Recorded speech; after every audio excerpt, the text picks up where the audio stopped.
Lecture number 248۔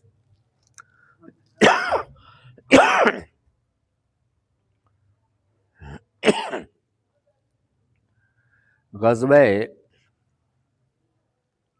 تبوک کا ہم بیان کر رہے ہیں، اور راستے میں جو واقعات پیش آئے اور جو ادھر جا کر پیش آئے ان کا ہم ذکر خیر کر رہے ہیں۔ کل ہم نے اس مقام پر پہنچے تھے کہ عبد الرحمن بن عوف رضی اللہ تعالی عنہ نے نبی علیہ الصلوۃ والسلام کی بھی امامت کروائی ہے۔ اب ادھر نا ایک اور واقعہ ہوا، عدل و انصاف کے بارے میں آپ نے پھر اس جھگڑے کا فیصلہ کیا۔ یہ نا یعلا بن امیہ ہے، وہ بیان کرتے ہیں کہ میں نے غزوہ تبوک میں نا رسول اللہ صلی اللہ علیہ وآلہ وسلم کے ساتھ جو ہے وہ شرکت کی۔ تو ہوا یہ کہ میرا ایک نا غزوے میں میرے خادم کی نا ایک غلام کی، جو میرا غلام تھا، اس کی ایک بندے کے ساتھ لڑائی ہو گئی۔ اس نے نا جو میرا خادم ہے ہاتھ پر دانت گاڑ کر کاٹ لیا، یعنی کہ ایسے ہاں۔ پھر نا میرے ملازم نے یا اس غلام نے نا اپنا ہاتھ پیچھے کو کھینچا، ایسے ہی بندہ کرتا ہے اپنا دفاع کرتے ہوئے، اس کے دانت بھی ٹوٹ گئے، سامنے والے کے جو ہے نا دانت ٹوٹ گئے۔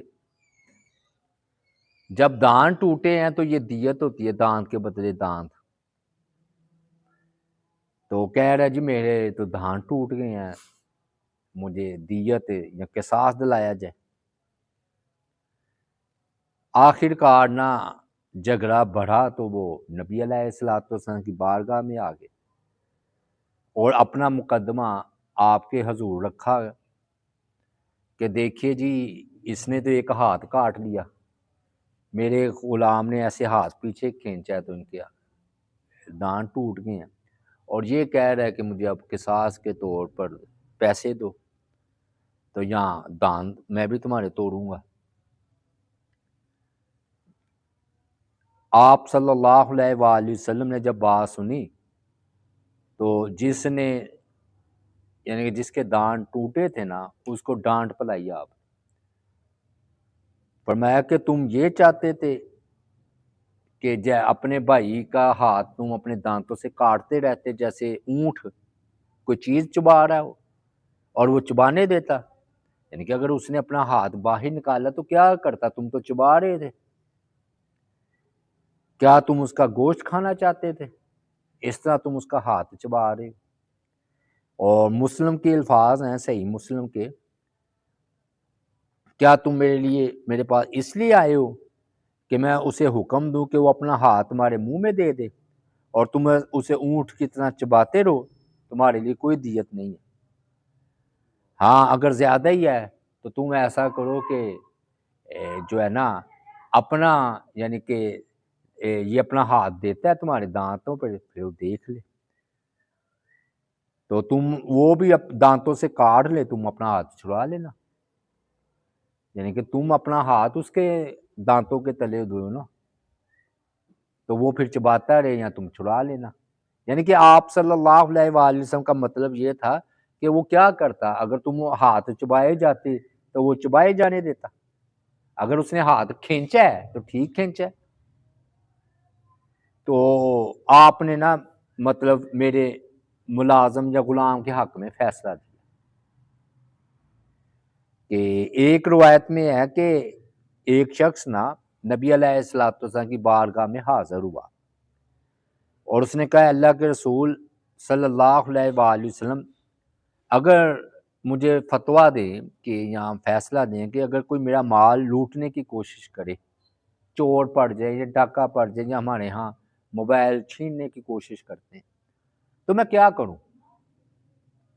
آپ نے فرمایا تم اسے اپنا مال مت دو، یعنی تو اس نے پھر سوال کیا وہ تو پھر لڑنا شروع کر دے گا، تو کیا میں اس سے لڑوں؟ تو آپ صلی اللہ علیہ وآلہ وسلم نے فرمایا ہاں لڑو، اس کے ساتھ لڑو۔ اس نے کہا اللہ کے رسول وہ تو مجھے قتل کر دے گا، جیسا آج کل ہوتا ہے ٹھا ٹھا کیا چل۔ آپ نے فرمایا فَأَنْتَ شہید، اگر تو مال کی حفاظت میں مارا جائے تو تو شہید ہے۔ تو فرمایا اگر اس نے کہا کہ آگے سے اگر میں اسے قتل کر دوں، آپ نے فرمایا چونکہ وہ تمہارا مال لوٹنے کی کوشش کر رہا تھا تو وہ جہنم میں گیا۔ گویا یہ نا مال کی حفاظت میں آپ نے فرمایا کہ اگر اچھا چھوڑا بھی جا سکتا ہے، اس کا یہ نہیں مطلب یہ لازمی حکم ہے۔ یہ حوالہ ہے جی صحیح مسلم کا 140، صحیح مسلم کی یہ روایت ہے، اور یہ غزوہ تبوک کے درمیان ہی انہوں نے ساتھ جوڑی ہے یہ بات کہ کیونکہ وہ چبا رہا تھا نا ہاتھ، تو آپ وہ ہاتھ پیچھے کیا تو اس کے دانت بھی ٹوٹ گئے، تو آپ نے فرمایا تمہیں چبانے دیتا ہاتھ، تم وہ اونٹ کی طرح تم چباتے رہتے، مطلب انہیں اپنے ہاتھ کی تو حفاظت کرنی تھی نا۔ اس کے ساتھ انہوں نے جوڑا ہے یہ غزوہ تبوک کا نہیں ہے واقعہ، یعنی کہ آپ نے اصول پیش کیا کہ اگر کوئی گھر میں حملہ کرتا ہے ڈاکو چور، یا آج کل کریچی دیکھ لیں یا ادھر دیکھ لیں موٹر سائیکل پر آتے ہیں تو وہ موبائل چھین کر لے جاتے ہیں، بعض کا زیور پورا اتار لیتے ہیں، بعض کا تو وہ دھمکی دیتے ہیں، اس کے بارے میں آپ نے قانون بیان کیا ہے کہ تم نے مال نہیں دینا ان کا، وہ تو لڑ رہا ہے، فرمایا لڑو، کہ وہ مجھے قتل کر دے گا، فرمایا شہید ہو جاؤ گے پھر، اور فرمایا میں اسے مار دوں، فرمایا وہ تو جہنم میں جائے گا، لیکن جان بچائی بھی جا سکتی، بات سمجھ میں آئی نا؟ یعنی کہ اگر آپ سمجھتے ہیں پیسہ دے کے جو حالات ہیں تو وہ پھر یہ بھی ہو سکتا ہے کہ آپ ہو جائیں یا اگلے کو مار دیں، تو یہ غلط نہیں ہے، شریعت آپ کو غلط نہیں کہتی، بس اتنا مسئلہ سمجھ لیں، لیکن اس کا یہ نہیں مطلب ہے کہ آپ لازماً یہ کام کریں۔ بھئی اگر پیسے ہے کوئی 2-3 ہزار، اللہ معاف کرے آج کل 1000-2000 کے پیچھے مار جان دے، تو اس میں پھر آپ جو بہتر فیصلہ کرنا ہو کریں، ٹھیک ہے نا؟ اس کے بھی دوسری طرف دلائل ہیں لیکن ہمارا وہ موضوع نہیں ہے، ٹھیک ہے نا؟ لیکن یہ سمجھ لیں کہ یہ غلط نہیں ہے اگر کوئی اپنا آگے سے حملہ کرتا ہے، دفاع کرتا ہے، یا اس کو مار دیتا ہے یا خود مر جاتا ہے۔ پھر نبی علیہ الصلوۃ والسلام نے معاذ بن جبل بیان کرتے ہیں کہ ہم غزوہ تبوک میں نا نبی علیہ الصلوۃ والسلام کے ہمراہ تھے، دوران سفر نہ آپ ظہر اور عصر اور بعد میں مغرب اور عشاء کو جمع کرتے ہیں، جیسے ہمارے ہاں جو کہتے ہیں نا، اصل میں نا یاد رکھیے آپ کے جتنے سفر ہیں نا وہ جہاد کے تھے تقریباً، اور صحابہ کے بھی، اور آپ نے یہ نہیں کہ تفریح کے لیے، تو اس میں جو ہے نا سفر کے درمیان نماز کو اکٹھا کیا جا سکتا، مغرب عشاء، اور خاص طور پر آج کے وقت میں جب کہ 1.5 گھنٹے بعد ہی ہو جاتی ہے، تو اگر بندے کو ڈر ہے کہ بھی میری نماز چلی جائے گی تو وہ ظہر کے ساتھ عصر پڑھ لیں گے، عصر کے ساتھ ظہر پڑھ لیں۔ دوسرا طریقہ ہے مغرب کے ساتھ عشاء پڑھ لیں یا عشاء کے ساتھ مغرب پڑھ لیں۔ ہاں ہاں، ظہر عصر یہ یعنی کہ دونوں طرح ثابت ہے کہ آپ اگر پہلے نکلتے ہیں 10 بجے صبح تو پھر آپ عصر کو ظہر کو پہلے پڑھ کر ساتھ ہی عصر پڑھتے تھے لیٹ، اور اگر آپ نکلے ہیں ظہر کے وقت تو آپ پھر ظہر کے ساتھ عصر پڑھ لیتے تھے۔ اور دوسرا طریقہ یہ ہے کہ پتہ ہے بھی مغرب کے بعد بھی، کیونکہ یہ نا اصل میں جہاد ہے، جہاد میں حالات آپ کے کنٹرول میں نہیں ہوتے، یا آپ کہیں گے یہ نارمل حالات ہوں گے ایسے، پھر وہ جو وقت کا تقاضا ہوتا آپ مغرب کے ساتھ عشاء پڑھ لیتے یا عشاء کے ساتھ مغرب پڑھ لیتے تھے، اور حدیث میں بغیر عذر کے بغیر خوف کے بھی کبھی کبھی معمول تو پڑھی ہے، ٹھیک ہے۔ اب یہ آ رہا ہے کہ ادھر آپ نے نا غزوہ تبوک میں یہ کیا، یہ اس لیے دے رہے ہیں۔ پھر نبی علیہ الصلوۃ والسلام نے فرمایا، ایک دن نا آپ نے عشاء کی نماز پڑھائی، پھر فرمایا تم کل نا تبوک کے چشمے پر پہنچ جاؤ گے۔ تبوک کو میں نے بتایا تھا، تبوک کہتے ہی اس لیے ہیں کہ اس چشمے کا نام تھا، یہ بدر کنویں کا نام تھا انشاءاللہ، اور تم چاشت کے وقت وہاں پہنچو گے۔ فرمایا کہ جو یعنی کہ رات اگر سفر کرتے رہے تو صبح چاشت کے وقت تم اس چشمے پر پہنچو گے، اور آپ نے پھر حکم دیا کہ میرے آنے تک اس چشمے سے پانی مت نکالے کوئی، وہ آگے جو چشمہ ہے نا اسے کسی نے پانی نہیں لینا۔ پھر وہ صحابی بیان کرتے ہیں جو یہ روایت بیان کر رہے ہیں کہ ہم جب صبح کو نا چاشت کے وقت ہی ادھر پہنچے، 10 بجے کا ٹائم ہوگا، تو دیکھا کہ پہلے سے نا 2 شخص وہاں پہنچ چکے تھے اور چشمے سے نا قطرہ قطرہ پانی نکل رہا تھا۔ نبی اکرم صلی اللہ علیہ وآلہ وسلم نے فرمایا کہ اس کو کسی نے چھیڑا ہے چشمے کو؟ وہ 2 آدمی تھے، وہ آئے، انہوں نے کہا ہم نے کچھ پانی لیا تھا۔ یہ اصل میں کہہ رہے یہ منافق تھے، میں نے بتایا نا 10-12 کا ٹولہ ساتھ گیا تھا مال غنیمت کے لالچ میں، یا کچھ ان کے حالات ہی ایسے ہو گیا کہ جانا پڑ گیا، تو یہ منافق تھے۔ تو آپ صلی اللہ علیہ وسلم کو شدید غصہ آیا، یہ نا اپنے تیروں سے نا ایسے زمین کھود رہے تھے، یعنی کہ پانی نکالنے کی کوشش کر رہے تھے، بھی آپ نے منع کر دیا، بس بات ختم ہوئی کہ بھی پانی ادھر سے کسی نے کوئی چھیڑ چھاڑ نہیں کرنی تھی۔ حکمت ہی ابھی آپ کو میں بتاؤں کیا حکمت، تو وہ پانی نکالنے کی ناکام کوشش کرتے رہے، آپ نے ڈانٹا کہ میں نے منع جو کیا تھا۔ پھر آپ نے نا فرمایا کہ جو بھی اب قطرہ قطرہ لے کر آؤ، وہ بڑی مشکل سے نا وہ کوئی تھوڑا سا پانی اکٹھا ہوا، وہ یعنی قطرہ قطرہ تھا، نکل نہیں رہا تھا، تو وہ کوئی برتن سا نا اتنا سا بڑھ گیا کہ جس سے وضو کیا جا سکے، اتنا پانی ہو، وہ آپ کی خدمت میں پیش کر دیا گیا۔ ہائے ہائے، آپ نے اپنے مبارک ہاتھ تو چہرہ دھویا اور ایسے ہاتھ اٹھا کر برکت کی دعا کی، وہ پانی جو آپ کے جسمی عطر سے نکل کے وہ اسی برتن میں تھا نا، اس کو چشمے میں الٹ دیا۔ صحابہ کرام بیان کرتے ہیں چشمہ تو ابل پڑا، یعنی کہ وہ پانی تھا کہ وہ کیا معجزہ کہ وہ پانی جو ہی اندر گیا گویا اس نے باقی پانی کو بھی کھینچ کے اوپر لے آیا، پھر وہ تیزی سے چشمہ چلنے لگا، تو صحابہ کرام نے جی بھر کر پانی پیا، اپنی سواریوں کو بھی پانی پلایا۔ اس موقع پر آپ نے نا معاذ بن جبل قریب کھڑے تھے رضی اللہ تعالی عنہ، ان کو فرمایا کہ اگر تمہاری زندگی لمبی ہوئی نا اے معاذ، تم یہ دیکھ رہے ہو نا کہ بھی چشمے میں پانی نہیں ہے،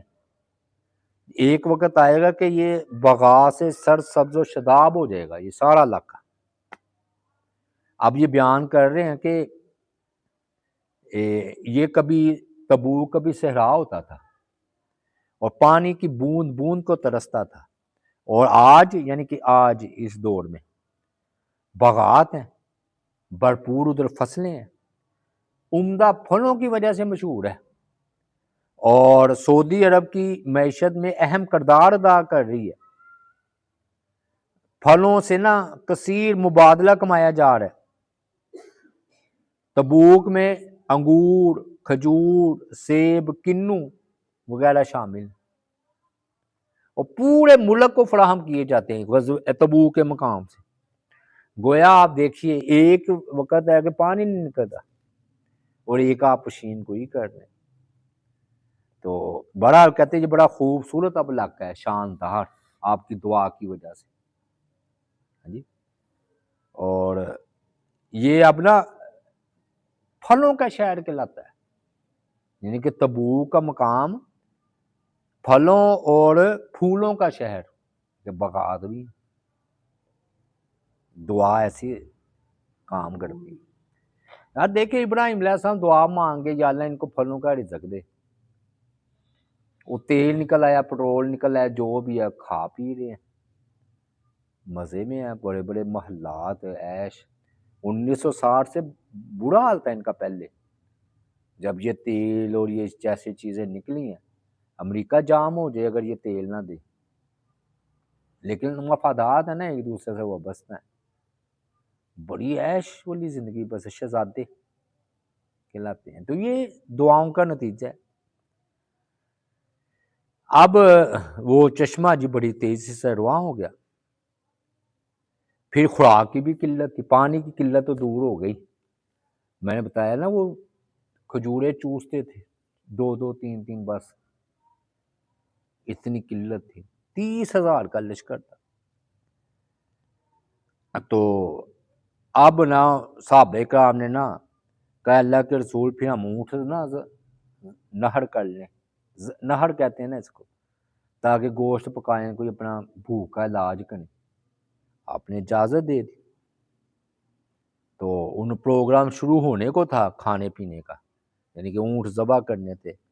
تو حضرت عمر رضی اللہ تعالی عنہ جو ہے نا نبی علیہ السلام کی بارگاہ میں حاضر ہوئے، انہوں نے کہا اللہ کے رسول صلی اللہ علیہ وآلہ وسلم بات یہ ہے کہ ہم نہر کر لیتے ہیں اونٹ، آگے سواریاں کم ہیں، سفر دور کا ہے، تو کیسے ہم پیدل جائیں گے اور مشقت میں پھنس جائیں گے، تو آپ ایسا کیوں نہیں کرتے کہ جتنا زیادہ راہ بچ گیا تھوڑا بہت کھانا، کھجوریں یا جو بھی چیزیں ہیں وہ مختلف صحابہ کا وہ اکٹھی کریں اور آپ برکت کی دعا کریں، جس طرح وہ چشمہ زیادہ ہو گیا اس طرح کھانے کو بھی مل جائے گا آپ کو۔ یہ تجویز یہ ہوتے ہیں اللہ کے رسول صلی اللہ علیہ وسلم، یعنی کہ یہ نہایت ہی ہماری خوش نصیبی ہے، یقین کریں کہ ہمیں اپنے نبی علیہ السلام کا کلمہ، ہم آخری نبی کی امت، قرآن جیسی نعمت، دوسرے مزاح میں یہ چیزیں نہیں ہیں، کتنے ہمیں دعوے سے کہہ رہے ہیں، ایسے ہی بات بندہ اٹھا کر منہ اٹھا کر تو نہیں کسی کو کہہ سکتا کہ حضرت عمر نے کہا کہ جی آپ پھر برکت کی دعا کریں، وہ کھانا بھی بڑھ جائے گا۔ آپ کو یہ تجویز پسند آئی کیونکہ اللہ کے رسول تھے، اللہ سے یعنی کہ رابطہ تھا، آپ نے کہا یہ تو ٹھیک ہے۔ فرمایا پھر چٹائیاں بچھائی جائیں، دسترخوان جتنا بھی ہے وہ چٹائی بچھائی گی، اور فرمایا کہ ہر جس کے پاس جتنا بھی کوئی زیادہ رہا باقی ماندہ کھانا ہے نا بچا ہوا وہ لے آئے، کوئی مٹھی بھر دانے لایا، کوئی مٹھی بھر کھجور لایا، کوئی روٹی کا ٹکڑا لے کر آ گیا، تو حتیٰ کہ یہ چٹائی پر نا معمولی مقدار سے نا بڑھ گئی، تھوڑی تھوڑی چیزیں سمجھ آئے نا، کوئی کھجوریں پڑی ہیں، کوئی روٹی باقی بچی ہے، کوئی معمولی سی، آپ نے ایسے ہاتھ اٹھائے اور اپنے حضور کھانے میں برکت کی دعا کی۔ ہاں جی، تو اللہ تعالیٰ نے اپنے محبوب صلی اللہ علیہ وآلہ وسلم کی دعا کو شرف قبولیت بخشا، اور آپ نے فرمایا کہ آؤ پھر اپنے اپنے برتن بھرتے جاؤ، صحابہ کرام لپکے، وہ اتنا سا تھا، میں چلو میں مثال ہے اتنا سا ہو گیا، وہ 30,000 کا لشکر، بھائی وہ نا جو بھی آتا اپنا وہ زیادہ راہ بھر لیتا، سب نے کھانا بڑا کھانا بھی کھاؤ، وہ کہتے ہیں ہر کوئی آتا کھاتا جاتا، پیٹ بھر کر جاتا، کھانا ادھر کا ادھر ہی، سبحان اللہ سبحان اللہ، جسے کہتے ہیں اللہ کے نبی۔ فرمایا کہ وہ جوں کا توں باقی بچا تھا، تو نبی علیہ السلام نے فرمایا کہ میں گواہی دیتا ہوں کہ اللہ کے علاوہ کوئی معبود نہیں، کہ وہی وحدہ لا شریک ہے، ایک اکیلا معبود ہے، اور اس میں بھی کوئی شک نہیں میں کہ میں اللہ کا رسول ہوں۔ ظاہر ہے ساری چیزیں سامنے بھی، اتنا سا کھانا 30,000 بندہ سارا کھا گیا، اور وہ کہہ رہے زیادہ راہ بھی لے لیا، یا حضرت عمر رضی اللہ تعالیٰ اچھا مشورہ ویسے دیا ہے، ہاں جی۔ تو آپ نے فرمایا کہ جو یہ دو چیزیں یقین کے ساتھ رکھے کہ اللہ وحدہ لا شریک ہے، اس کا کوئی شریک نہیں، اور میں اللہ کا سچا رسول ہوں، اس بات پر یقین رکھے تو وہ سیدھا وہ ضرور جنت میں جائے گا اور اپنے رب سے ملاقات بھی کرے گا، خوشخبری بھی سنائی، بڑی بات ہے جی۔ اس سے بھی نہ بڑھ کر حیرت انگیز بات یہ ہوئی کہ راستے میں آپ جا رہے تھے نا جب، تو ہم اسی کے واقعات ذکر کر رہے ہیں، تو ہوا یہ کہ بہت بڑا سانپ اژدہا جسے کہتے ہیں وہ آیا اور راستہ روک کر کھڑا ہو گیا، اژدہا۔ لوگوں نے دیکھا تو وہ ادھر ادھر منتشر ہو گئے اور اژدہے سے نہ کترا کر گزرنے لگے۔ وہ اژدہا گیا سیدھا نبی اکرم صلی اللہ علیہ وآلہ وسلم کے سامنے جا کر رک گیا اور اس نے اپنا پھن بھی پھیلا لیا۔ وہ بڑی دیر تک آپ کے سامنے رکا رہا، آپ بھی رکے رہے، وہ آپ کو دیکھتا رہا، آپ اس کو دیکھتے رہے۔ آپ اپنے نا بڑے اطمینان سے سواری پر تشریف فرما تھے، اور وہ ایسے نا جس طرح نہیں ہوتا اژدہا بہت بڑا، وہ کھڑا ہو گیا۔ صحابہ اکرام یہ خوفناک منظر دیکھ رہے، کسی کی طرف نہیں وہ دیکھ رہا، یعنی کہ نبی اکرم صلی اللہ علیہ وآلہ وسلم کے سامنے ایسے پن پھیلا کر نا آپ بھی اس کو دیکھ رہے۔ پھر تھوڑی دیر گزر گئی تو وہ راستے سے ہٹ گیا، کہیں اور نکل گیا۔ اب صحابہ اکرام کی جان میں جان آئی، وہ واپس آئے، حالانکہ آپ حکم دیتے جتنا بڑا لشکر تھا تو وہ تو اس کو مارا بھی جا سکتا تھا۔ جب صحابہ اکرام قریب آئے یا اس جگہ پر واپس آئے تو آپ نے فرمایا ہل تدرون من ھذا، تمہیں پتہ یہ کون تھا، یہ کون ہے، یہ اژدہے کے بارے میں آپ نے اشارہ تھا۔ انہوں صحابہ کرام نے عرض کیا اللہ کے رسول صلی اللہ علیہ وآلہ وسلم، اللہ اور اس کا رسول ہی زیادہ جانتے ہیں۔ آپ نے فرمایا یہ ان 8 جنوں میں سے ایک جن تھا،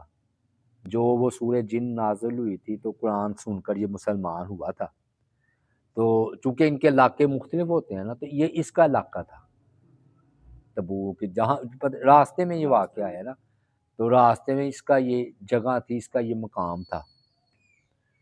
تو ہوا یہ ہے کہ یہ قرآن کی تلاوت سننے آئے تھے، تو ہم اس کے علاقے سے گزر رہے تھے تو اس نے سلام ضروری سمجھا کہ میں آپ کو آ کر سلام کروں جی۔ اس لیے وہ کہتے ہیں نا جی حج اور عمرے میں حاضری ضروری نہیں ہے، وہ ٹھیک ہے، لیکن بھائی یہ محبت کا تقاضا ہے کہ جب بندہ حج یا عمرہ کرنے جائے تو مسجد نبوی بھی جائے، سلام عرض کرے۔ یعنی کہ بعض لوگ ٹھیک ہے وہ مسئلہ اپنی جگہ کہ حج آپ کا پورا ہے، عمرہ پورا ہے، مگر کوئی لوگ جو بار بار ماشاءاللہ عمرہ کرتے ہیں ادھر، وہ تو نہیں مسجد نبوی جاتے نا، وہ تو ادھر ہی اپنا عمرہ کر لیں گے جنہوں نے مسجد نبوی بھی کئی بار گئے ہوں۔ لیکن جو پاکستان سے جائے تو اس کے محبت کا تقاضا ہے کہ آپ کی قبر پر حاضر ہو کر روضہ مبارک پہ سلام پیش کریں، یہ نا اژدہا ہے سلام پیش کر رہا ہے۔ یہ روایت تو اس کی ہے بہقی کی، المغازی واقدی کی ہے، واقدی کی موسعات الغزوات الکبریٰ، اور ہاں مغازی کی ہے جی، یعنی کہ واقدی نے پہلے جو سیرت کی کتاب لکھی تھی نا اس میں یہ واقعہ ہے۔ باقی سند کا ہم اس لیے کہہ رہے ہیں یہ کتاب اتنی معتبر نہیں ہے جس کا یہ لیکن چونکہ انہوں نے لکھا ہے تو کچھ حقیقت ہوگی، کیونکہ یہ تحقیق شدہ بات ہوتی ہے کہ یہ کہہ دیتے ہیں یہ روایت ضعیف ہے یا ٹھیک، لیکن کتاب وہ نہیں ہے، آپ حدیثوں کی نہیں ہے۔ لو جی یہ واقعات پیش آئے ہیں آپ کو، تو اللہ تعالیٰ سے دعا ہے اللہ تعالیٰ کی ذات پاک ہمیں نبی اکرم صلی اللہ علیہ وآلہ وسلم کی سچی محبت عطا فرمائے اور قیامت کے دن آپ کی شفاعت جو ہے وہ عطا فرمائے۔ وما علینا الا البلاغ المبین۔